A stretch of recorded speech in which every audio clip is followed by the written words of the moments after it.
Soy el profesor Norberto Hernández Siberio.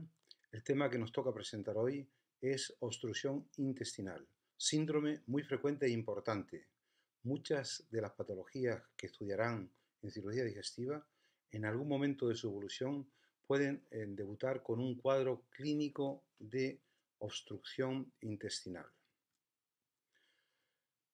Esta diapositiva que ven ustedes aquí, vemos que un paciente que ingresa de urgencia en el hospital por un cuadro de vómitos, dolor abdominal y cese de expulsión de gases y heces a través del ano.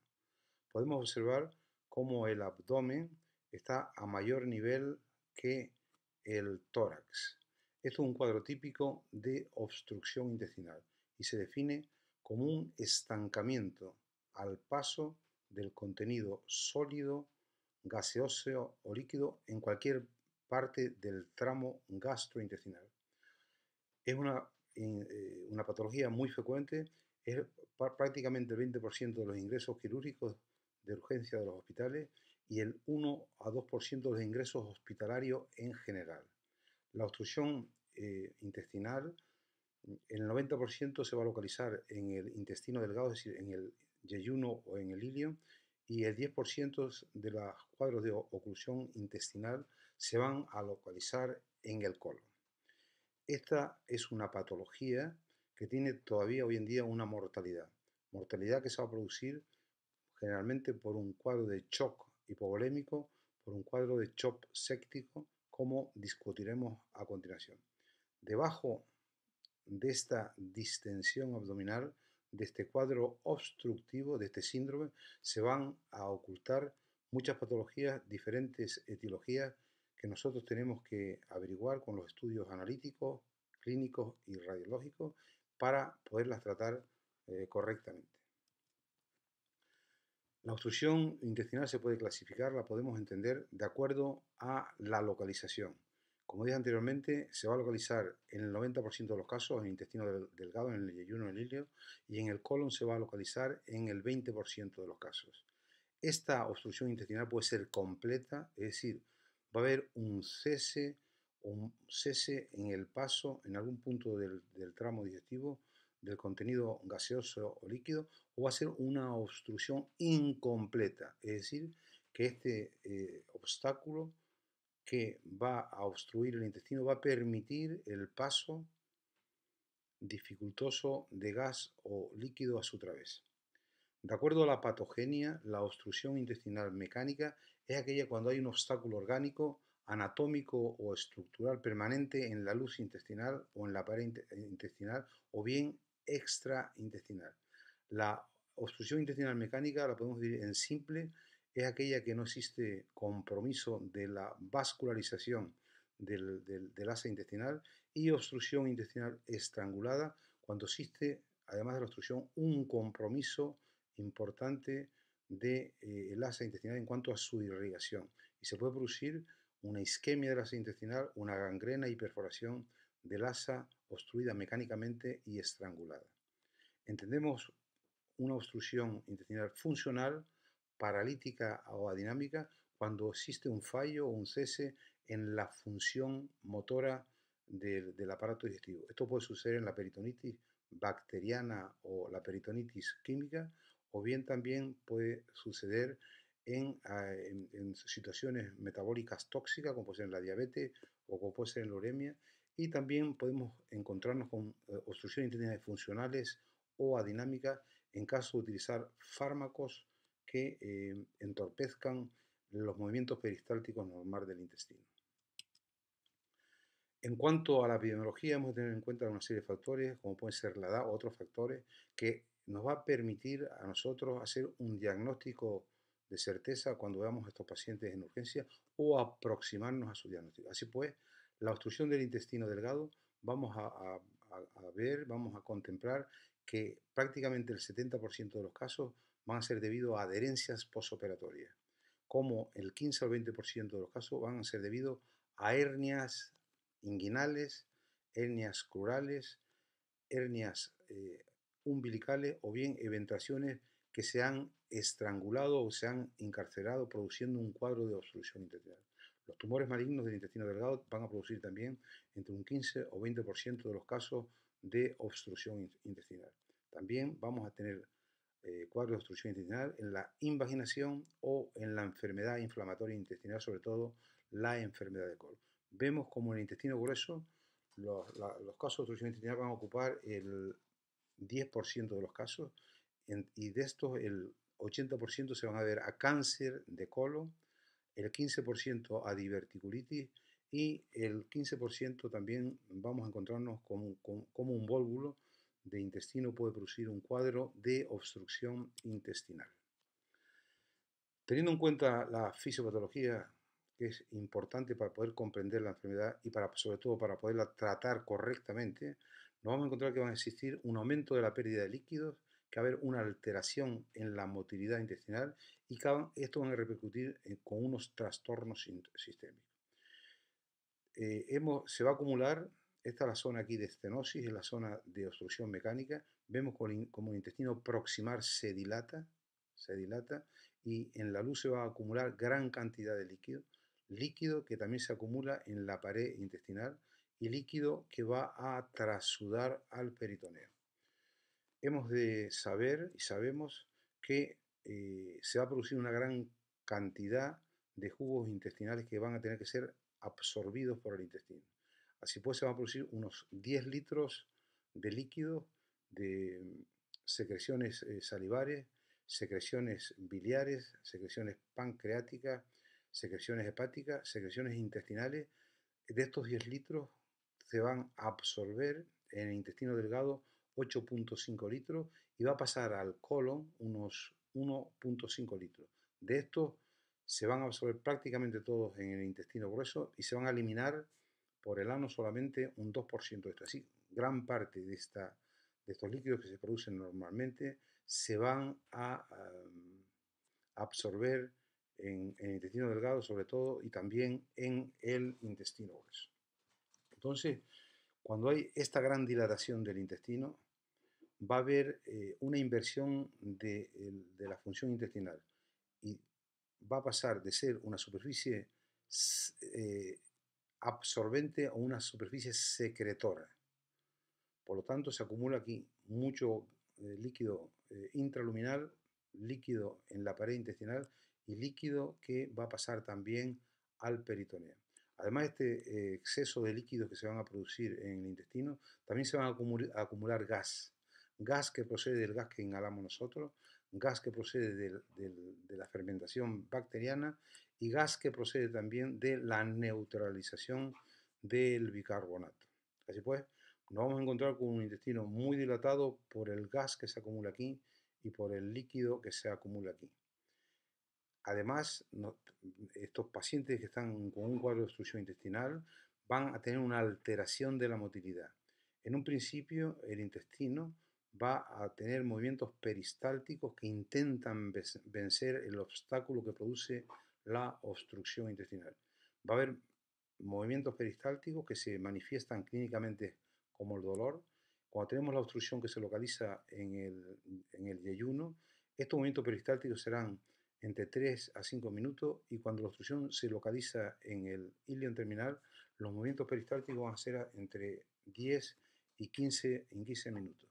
Al final, esta contracción permanente del intestino para vencer el obstáculo termina agotando el intestino y habrá un ilio paralítico. Ilio paralítico también que se produce a veces cuando existe peritonitis. Esta gran pérdida de líquidos intraluminales y por los vómitos también van a ocasionar una pérdida de electrolitos, de sodio, de potasio, de cloro, que van a producir en el paciente una alcalosis metabólica. Esta deshidratación interna que va a tener el paciente va a hacer que se estimulen los sensores, los vasoreceptores, produciendo una reacción adrenérgica que va a producir en el paciente una taquicardia y una hipertensión. Además, también habrá una estimulación del eje renina-angiotensina, aumentando la resistencia vascular y un aumento de la secreción de la hormona antidiurética. para resolver agua en el túbulo renal distal. Todos estos mecanismos indudablemente van encaminados a que el paciente mantenga un flujo, un plasma, un flujo, una presión y un flujo plasmático adecuado para garantizar la perfusión de los órganos vitales. En resumen, la fisiopatología de estos pacientes, si nosotros no la tratamos, este acúmulo excesivo de la gran cantidad de líquidos va a conducir a un shock hipovolémico y una insuficiencia renal aguda prerrenal.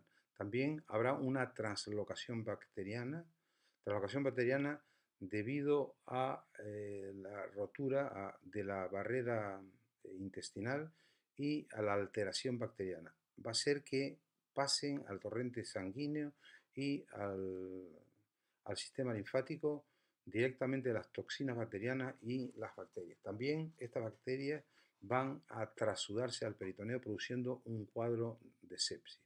La peritonitis, que contribuye también a un cuadro de sepsis local, va a ser producido cuando hay una isquemia intestinal por una necrosis y una perforación del intestino. Estos son los factores que van a producir en los pacientes mortalidad.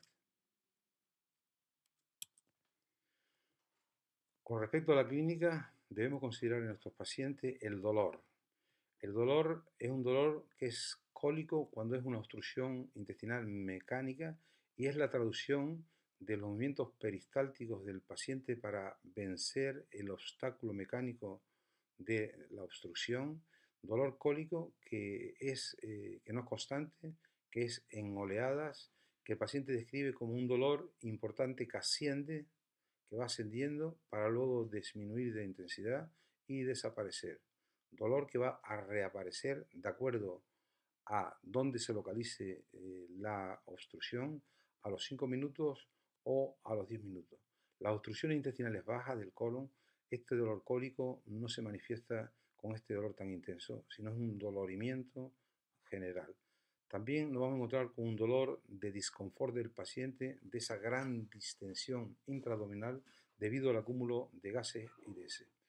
Aquellos pacientes que tienen una obstrucción intestinal con una isquemia, con una volvulación, con un compromiso vascular, van a tener un dolor de constricción, un dolor muy fuerte, un dolor urente y un dolor fijo. Mientras aquellos pacientes que tienen un cuadro de obstrucción intestinal con peritonitis van a tener un dolor inflamatorio, un dolor que se manifiesta con el movimiento del abdomen y un dolor que nosotros podemos constatar a la palpación del abdomen. El enfermo tendrá un abdomen dolorido a la palpación. Estos pacientes con obstrucción intestinal también van a tener náuseas y vómitos. Vómitos que en un principio van a ser reflejos y que posteriormente van a ser vómitos por estancamiento, vómitos por regurgitación, con unas características organolépticas diferentes. En un principio serán vómitos biliosos, un color amarillento, y posteriormente serán de un color marrón, debido a que son vómitos estercoráceos, vómitos fecaloideos, vómitos ya malolientes. Estos pacientes van a tener también un cese de expulsión de heces y gases cuando tengan una obstrucción intestinal completa.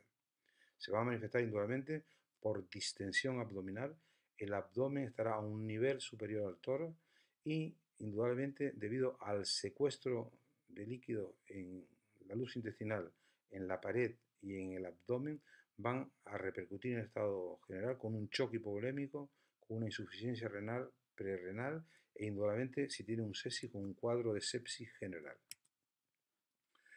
En la exploración nos vamos a encontrar con datos de deshidratación, lengua saburrar, lengua seca, ojos hundidos, el signo del pliegue en la piel, el enfermo estará taquicárdico, el enfermo estará con hipertensión y existirá oligoanuria. En la inspección abdominal hemos de observar si el paciente tiene alguna cicatriz de alguna laparotomía previa o bien si tiene alguna cicatriz de alguna laparoscopia, circunstancias que, como vimos anteriormente en el cuadro de epidemiología, van a producir con frecuencia adherencias y cuadros de obstrucción intestinal. También en la inspección hemos de observar que el abdomen está más distendido que el tórax, está distendido, Y vemos en la expresión tenemos que observar los orificios, el ombligo, la ingle, la región crural, si existe ventración para descartar hernias encarceladas o hernias estranguladas.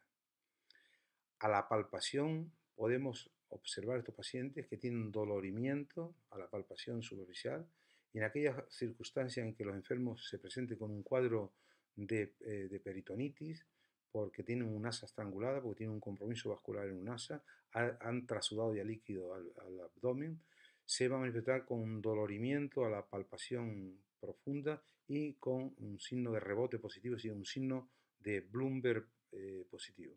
En la percusión nos vamos a encontrar nosotros matidez en algunas zonas del abdomen y en otros lados timpanismo. ¿De acuerdo? Exista mayor cantidad o menor cantidad de líquido o de aire. A la auscultación, indudablemente, depende de la fase. Si estamos en la primera fase y es una obstrucción intestinal mecánica, nos vamos a encontrar con que existe un hiperperistaltismo intestinal en algunos pacientes y en otros pacientes cuando exista un hilo reflejo, vamos a sentir que existe poco ruido intestinal, o aquellos enfermos que tienen una obstrucción intestinal estrangulada, complicada ya, nos vamos a encontrar que existe un hilo paralítico, no vamos a obtener ruidos intestinales. En el tacto rectal, en algunos pacientes, podemos descubrir un fecaloma, que causa una obstrucción intestinal, un cáncer de recto que causa una obstrucción intestinal, o bien podemos encontrarnos con una invaginación intestinal. En la analítica que le pedimos a estos enfermos nos vamos a encontrar que existe una leucocitosis con desviación a la izquierda, sobre todo en aquellos enfermos que tienen una obstrucción intestinal complicada por estrangulación. Vamos a encontrar también que existe una hemoconcentración y se manifiesta por un aumento de la creatinina, un aumento del nitrógeno, un aumento de la hemoglobina, un aumento de las proteínas totales debido al cuadro de deshidratación que presentan estos enfermos. Los electrolitos también van a estar alterados, existirá una disminución del sodio, del potasio y del cloro que van a producir una alcalosis metabólica. Cuando existe sufrimiento de algunas asas intestinales, cuando existe isquemia de las asas intestinales, se van a manifestar por una hiperamilasemia, por un aumento de la LDH y por un aumento de la CPK. Indudablemente estos enfermos deshidratados se van a manifestar por una oligoanuria. La orina está densa y la orina va a tener una coloración amarillenta. Además de la analítica, tenemos un armamentario importante de exploraciones que nos van a permitir hacer un diagnóstico del cuadro de obstrucción intestinal y que nos van a permitir también hacer el diagnóstico al nivel donde se está produciendo la obstrucción intestinal, así como averiguar la causa o etiología del cuadro de obstrucción intestinal. La arteriografía, la introducción de contraste en el sistema arterial, la vamos a reservar en aquellos casos que exista obstrucción intestinal de origen arterial, por trombosis o por embolia de la arteria mesentérica superior o bien por trombosis de la vena mesentérica superior. La radiografía simple juega un papel fundamental y es el primer paso que debemos tomar para el diagnóstico de estos cuadros. En la radiografía simple vamos a observar que existe un aumento del aire intraabdominal, que existe un aumento del líquido intraabdominal y nos debemos fijar también cómo se distribuye este aumento de aire y cómo se distribuye este aumento de líquido. Dependiendo del paciente, si está en decúbito supino o bien si está en posición ortostática, erecto, el aire va a ascender y el líquido va a descender en el asa intestinal. Y nos vamos a encontrar con los típicos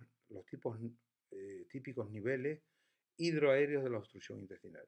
Niveles hidroaéreos que son la traducción del gas en posición erecta, que va hacia arriba del árbol intestinal, y el líquido que va hacia la parte inferior del asa intestinal. Aire que se manifiesta desde el punto de vista radiológico de forma oscura y líquido que se manifiesta radiológicamente de forma clara. Podemos observar como los cuadros de obstrucción intestinal va a aparecer asas de intestino delgado dilatadas en longitud. Podemos observar también cómo existen las válvulas conniventes del intestino, que son estas rayas que ocupan todo el diámetro intestinal y dan el aspecto de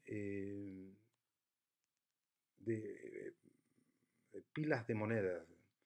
Y además podemos observar también que esto es una obstrucción en el intestino delgado. El intestino, el líquido y el aire están localizados en la parte central del abdomen. Aquellos pacientes que además de tener una obstrucción intestinal se localiza en el colon, nos vamos a encontrar con que el colon contiene mucho más aire que el intestino delgado, se dilata mucho más frecuentemente y no nos vamos a encontrar con las válvulas conniventes del intestino delgado, sino nos vamos a encontrar con las austras, que son una especie de rayas que son unos surcos que no van a pasar a todo el diámetro de la luz intestinal. Indudablemente, este aumento de aire en la placa simple se va a localizar en la zona anatómica, en la trayectoria del colon, no en la parte central que se localiza las imágenes radiológicas de obstrucción del intestino delgado. Se va a localizar transversalmente, el colon transverso se va a localizar en el espacio paritocólico derecho, cuando el colon ascendente, o en el colon izquierdo. Aquí podemos observar en posición supina del paciente, podemos observar cómo además de haber aumento de aire en el colon, puede haber también aumento del aire en el intestino delgado cuando la válvula ileocecal no es incompetente, como pasa en este sitio donde hay niveles hidroaéreos y aumento del aire, aumento del líquido en el intestino delgado y en el intestino grueso, distribuido homogéneamente en todo el abdomen. En esta placa podemos observar cómo existe aumento en la longitud de la luz intestinal, podemos observar válvulas conniventes, podemos observar cómo existe edema de la pared intestinal, podemos ver algunos niveles hidroaéreos, y cómo no existe gas aquí en el colon izquierdo, cómo no existe gas en el recto, y este aumento de aire, aumento de líquido en el intestino va a estar localizado en el centro. Podemos prever que es una obstrucción de intestino delgado alta que se puede localizar en el yeyuno. En este otro caso podemos observar cómo existe un gran edema de la pared, cómo existen las válvulas conniventes, estos surcos que atraviesan todo el diámetro del intestino, edema de pared, vemos gran cantidad de aire en la luz intestinal y no observamos niveles porque probablemente sea una placa simple de abdomen expuesta en decúbito supino. También observamos en esta la distribución en pilas de moneda, edema de las asas, válvulas conniventes que se ven claramente, aumento del aire aquí también, esto parece que es aumento del aire en el colon. Vemos también en esta placa distribución en pilas de moneda de las válvulas conniventes, edema de la pared, gran longitud de asas intestinales dilatadas, como corresponde a un cuadro de obstrucción de intestino delgado. Este es un aumento de aire ya en el colon, en el intestino delgado, es decir, un cuadro de obstrucción intestinal baja que probablemente se localice en el colon. En algunas ocasiones está indicado en estos pacientes, sobre todo cuando hay una oclusión intestinal mecánica simple, no con obstrucción completa, que se haga un tránsito intestinal dándole al paciente papilla, gastrografín concretamente, que nos va a permitir hacer el diagnóstico y que en ocasiones va a ser también terapéutico porque el gastrografín es una sustancia que es hiperosmolar, va a traer agua al tubo digestivo, va a incrementar la peristalsis y va a poder ser resolutiva cuando no es una obstrucción completa, indudablemente. Si fuera una obstrucción intestinal completa no estaría indicada. Y vamos a ver cómo la papilla, cuando es una obstrucción intestinal incompleta, que la papilla se elimina, la vemos aquí en el colon, se elimina el colon y va al recto, y vemos que el intestino está dilatado, pero que existe paso de esta papilla de gastrografín hasta el recto. Entonces, estamos hablando, en este caso, de una obstrucción intestinal parcial. La ecografía juega un papel importante en el diagnóstico de la obstrucción intestinal. Nos vamos a encontrar con asas dilatadas, el diámetro dilatado mayor de 3 centímetros. Nos vamos a encontrar con segmentos dilatados de intestino mayor a 10 centímetros. Vamos a poder ver también aumento de la actividad intestinal, es decir, aumento de la peristalsis intestinal. Y la ecografía nos va a permitir también hacer el diagnóstico de obstrucción intestinal estrangulada.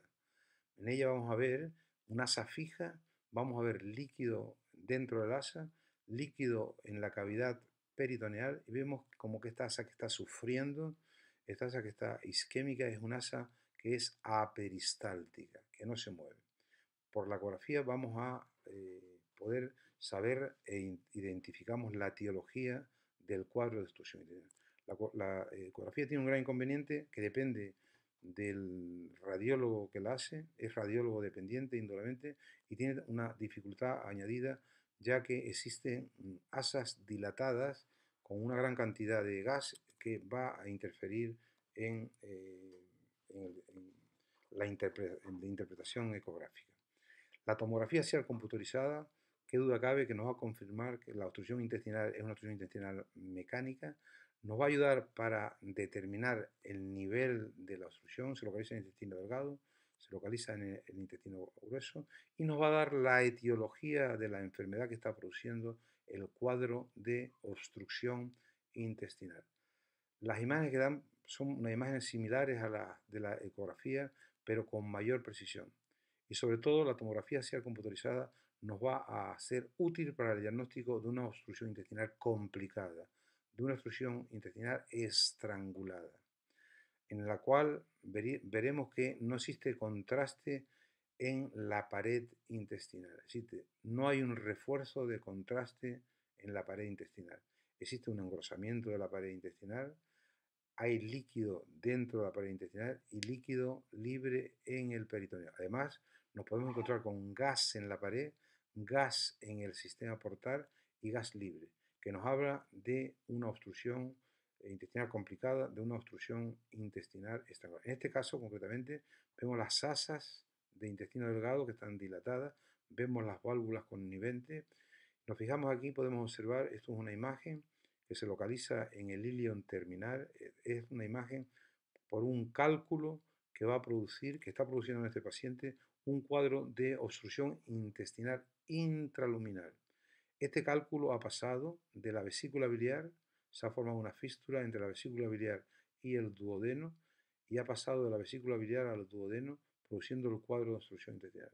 Además, estos signos de obstrucción intestinal que nos ofrece la tomografía axial computarizada, podemos ver lo que es patoneumónico, que es el aire que ha pasado a través de la fístula a la vía biliar. Es decir, que existe en estos pacientes también una neumocoliosis. Pues el TAC es de gran utilidad en el diagnóstico del nivel y el diagnóstico etiológico y el diagnóstico diferencial con una obstrucción intestinal estrangulada.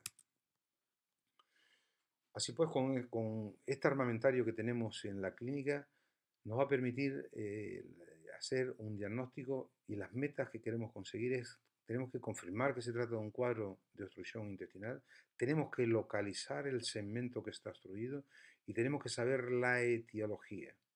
También debemos de saber diferenciar la obstrucción intestinal completa de la parcial, diferenciar también la obstrucción intestinal simple de la estrangulada. Tenemos que identificar los casos que necesitan tratamiento quirúrgico. ¿Qué duda cabe? Si nosotros diagnosticamos por una ecografía, por una tomografía axial computarizada, por la clínica del paciente, por la analítica, una obstrucción intestinal estrangulada, tenemos que hacer un tratamiento urgente quirúrgico. Todo ello, las metas que vamos a conseguir para realizar un tratamiento preciso y específico del cuadro de obstrucción intestinal. ¿Cuál es el tratamiento de estos pacientes en un principio? El tratamiento es, indudablemente, si tenemos un paciente con una gran distensión abdominal, con un gran acúmulo de aire y de líquido dentro de la luz intestinal, hemos de procurar aliviar, no dándole nada por boca, indudablemente, dieta absoluta, mediante la aspiración nasogástrica, vamos a aspirar ese contenido sobreabundante que está refluyendo retrógradamente, y como existe una hidratación y pérdida de electrolitos, tenemos que hacer una reposición hidroelectrolítica de estos pacientes con una corrección de las alteraciones del equilibrio ácido-base. Los antibióticos de amplio espectro están indicados para evitar los cuadros que pueden producir la translocación bacteriana. La La reposición hidroelectrolítica la tenemos que monitorizar mediante el balance de líquidos. Tenemos que contar cuánto se aspira a nuestros pacientes, cuánto líquido aspiramos, cuánto orina este paciente. Tenemos que medir la diuresis horaria y tenemos que medir los parámetros que nos permitan hacer una perfusión de líquidos acertada. Tenemos que medir la presión arterial, tenemos que medir la diuresis horaria, tenemos que medir la presión venosa central para reponer correctamente eh, el desequilibrio hidroelectrolítico que nos encontramos en estos enfermos. El tratamiento quirúrgico específico de la obstrucción intestinal, cuando hemos hecho un correcto diagnóstico mediante el armamentario clínico que tenemos para diagnosticar a estos pacientes. Tratamiento quirúrgico en la obstrucción intestinal lo debemos hacer cuando existe una sospecha de estrangulación. Tenemos datos suficientes para sospechar una estrangulación. El dolor es diferente al dolor de la obstrucción intestinal simple, mecánica. Nos encontramos en analítica con que existe una leucocitosis, con que existe un aumento de las enzimas, de las amilasas, de la CPK, etc. Con que existe en estos pacientes una palpación, con que existe un cuadro de peritonitis. También aquellos pacientes en los que no se resuelve el cuadro de obstrucción intestinal mecánica entre 3 a 5 días, debemos realizar un tratamiento quirúrgico, y cuando diagnostiquemos a un paciente con una obstrucción intestinal completa. Puesto que si estos pacientes con obstrucción intestinal completa los dejamos que evolucionen, vamos a tener un gran riesgo de que produzcan complicaciones como pueden ser la estrangulación o como pueden ser la perforación. Cuando obtengamos signos evidentes de sepsis de origen intraabdominal, también estos pacientes van a tener una indicación de tratamiento quirúrgico. ¿Cuáles son los factores que ya hemos mencionado previamente que van a producir mortalidad en estos pacientes? Aquellos pacientes que van a tener una isquemia intestinal van a producir un cambio de color intestinal, van a producir una isquemia intestinal, van a producir una gangrena y una perforación intestinal con la consiguiente peritonitis. La demora en el tratamiento médico, indudablemente, va a producir también mortalidad en estos pacientes por un cuadro de deshidratación severa, con un cuadro de shock hipovolémico y con un cuadro de insuficiencia renal aguda prerrenal. Cuando nosotros en estos pacientes ya complicados, con una estrangulación intestinal, retrasamos el tratamiento quirúrgico, indudablemente vamos a contribuir también a la mortalidad de nuestros pacientes, que como dije, como expuse en la primera diapositiva de este comentario, hoy en día esta entidad tiene mortalidad en muchos hospitales. La obstrucción intestinal estrangulada nos interesa resaltarla de una forma particular. Nos vamos a encontrar en estos pacientes que tienen un dolor precoz, un dolor diferente a los cuadros de obstrucciones intestinales mecánicas, un dolor muy precoz. No es un dolor en ondas, no es un dolor en oleadas, es un dolor continuo, es un dolor intenso, es un dolor urente. Este dolor se va a acompañar precozmente también de vómitos, y estos enfermos van a tener una repercusión general rápida y de entrada. Van a tener fiebre, van a tener taquicardia y van a tener también todos los signos y síntomas del shock de aparición precoz. Shock que no va a responder, que va a tener una mala respuesta al tratamiento, a la fluidoterapia. Estos enfermos indudablemente van a tener una defensa abdominal, van a tener dolor abdominal a la palpación superficial, van a tener signo de rebote y van a tener un signo de volumen positivo. Es decir, van a tener signos a la exploración, a la palpación de abdomen agudo. En la analítica de los enfermos que tienen un cuadro de estrangulación intestinal, nos vamos a encontrar que tienen una leucocitosis, que van a tener un aumento de las enzimas que antes hemos mencionado, de la amilasa, de la CPK, etcétera, y la radiografía simple y el TAC, como hemos mencionado, nos van a enseñar, nos van a demostrar signos patognomónicos de obstrucción intestinal estrangular. En estos pacientes, indudablemente hemos de indicar cirugía urgente con o sin resección intestinal, de acuerdo a si las asas que están comprometidas, que están en isquemia, se pueden recuperar. Esto es un caso típico de un paciente con obstrucción intestinal por bridas. Este enfermo es probablemente un enfermo que ha tenido una laparotomía, una laparoscopia anterior.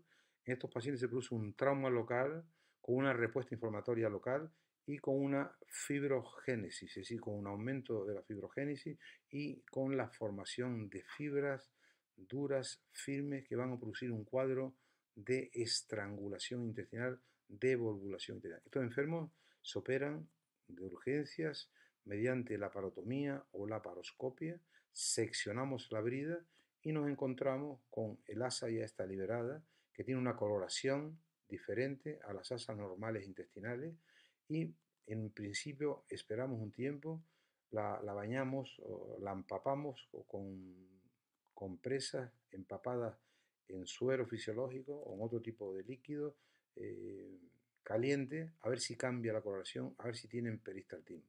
En caso de no recuperarse esta asa isquémica, procedemos a la resección del asa isquémica y a la anastomosis término-terminal. También, como dije en un principio, nos vamos a encontrar con obstrucción intestinal en el intestino grueso y esto va a ocupar el 10% de los casos de obstrucción intestinal. Un vólvulo no es nada más ni nada menos que una rotación del intestino sobre su propio eje, produciendo un cuadro de obstrucción intestinal en asa cerrada. Se va a producir una isquemia intestinal debido al compromiso que hay de drenaje venoso del mesenterio que drena esta zona y de un compromiso también arterial de la irrigación arterial. Podemos observar en esta imagen cómo en estos pacientes se va a producir un vólvulo de intestino debido a que tienen un colon redundante, que tienen un dólico colon y como también tienen un mesenterio aquí estrecho, mesenterio estrecho que va a permitir que el intestino rote 360 grados sobre sí mismo, produciendo este cuadro típico en asa intestinal cerrada con una repercusión isquémica importante y precoz. El vólvulo se va a localizar más frecuentemente en el colon izquierdo, en el sigma, también se puede localizar en el ciego en el 20% de los casos y también nos vamos a poder encontrar con esa torsión del intestino en el yeyuno y en el ilio. Van a producirse en estos casos una gran distensión de la luz intestinal volvulada, va a producirse una isquemia rápida y una perforación si no tratamos antes al paciente. El vólvulo de sigma se diagnostica por la clínica y además en la placa simple nos vamos a encontrar con que existe un aumento del aire en el asa volvulada, en el asa dilatada, en esa obstrucción intestinal en asa cerrada. Vemos aquí como el sigma está muy dilatado, aumento de aire en el sigma, y cuando confluyen las dos asas hacia la fosa ilíaca izquierda nos va a dar una imagen en grano de café que no observamos claramente en esta diapositiva, pero sí observamos un gran aumento también del aire en el colon descendente y aumento en el aire del colon ascendente. Vemos que el aire no pasa al intestino delgado, puesto que en este paciente probablemente la válvula ileocecal sea competente y no permite el paso retrógrado de este aumento de aire que se localiza en el intestino grueso. Estos pacientes los vamos a diagnosticar, además de por la placa simple, mediante una colonoscopia. La colonoscopia nos permite diagnosticar el vólvulo y nos permite también distorsionar el vólvulo, con lo cual el colonoscopio va a ser diagnóstico y terapéutico de estos pacientes. Aquellos enfermos en los cuales existan signos de isquemia importantes, existan signos de abdomen agudo, vamos a tener que ser intervenidos de urgencia o bien ser intervenidos después de una devolvulación con el colonoscopio de forma electiva. Lo podemos intervenir mediante laparotomía o mediante cirugía laparoscópica. En este caso podemos observar cómo existe esa gran distensión, esa gran dilatación del sigma del enfermo. Vemos como el mesenterio, donde drena el intestino, es un mesenterio que está fibrótico, que está duro, que es estrecho, y esto permite que el intestino rote 360 grados alrededor de su propio eje, produciendo este cuadro de obstrucción intestinal en asa cerrada que en el 75% de los casos se localiza en el sigma, que también se puede localizar en el 20% de los casos en el colon derecho, en el ciego, y que también en algunos casos se van a localizar en el intestino delgado. La obstrucción intestinal también la podemos diagnosticar mediante la introducción de contraste a través del ano. Y así podemos diagnosticar el cáncer de sima, como en este caso el estrechamiento que hay, o el cáncer de sima, en este caso, que nos da una imagen en manzana mordida. También, mediante el enema opaco, la introducción de contraste, vamos a poder diagnosticar este cuadro de diverticulitis. Podemos observar divertículos aquí, una columna del sigma del colon descendente rígida con un stop a nivel del ángulo esplénico del colon y un aumento del aire en el resto del colon y el resto del intestino delgado. Cuadro de oclusión intestinal baja producido por una diverticulitis. Las obstrucciones intestinales del colon producidas por diverticulitis o por cáncer de colon las podemos tratar, y de hecho se tratan por los radiólogos invasivos mediante la colocación de una endoprótesis, mediante la localización de un stent para aliviar los síntomas agudos, para aliviar el tránsito de estos pacientes, y de forma electiva, al mes, a los 2 meses, podemos intervenir de la causa que haya producido la obstrucción intestinal, la diverticulitis o bien el cáncer de colon. Así pues, cuando encontramos un paciente con una obstrucción mecánica del colon, cuando es una obstrucción intestinal completa, sabemos que va a existir gran riesgo de estrangulación, gran riesgo de isquemia, gran riesgo de necrosis de los pacientes y un riesgo de perforación. Vamos a poder descomprimir a estos pacientes mediante una colonoscopia, cuando se trata, por ejemplo, de un pólvoro, o mediante radiología intervencionista en los casos de que los pacientes tengan una diverticulitis. En aquellos casos en los que los pacientes tengan un cáncer de colon, vamos a colocar un stent. Cuando la obstrucción de colon es una obstrucción completa, existen riesgos importantes de estrangulación, riesgo de perforación, vamos a tener que intervenir a estos pacientes de urgencia. Espero que esta exposición haya sido de utilidad para que puedan ustedes entender y estudiar con más facilidad el caso de obstrucción intestinal, que es un caso complejo.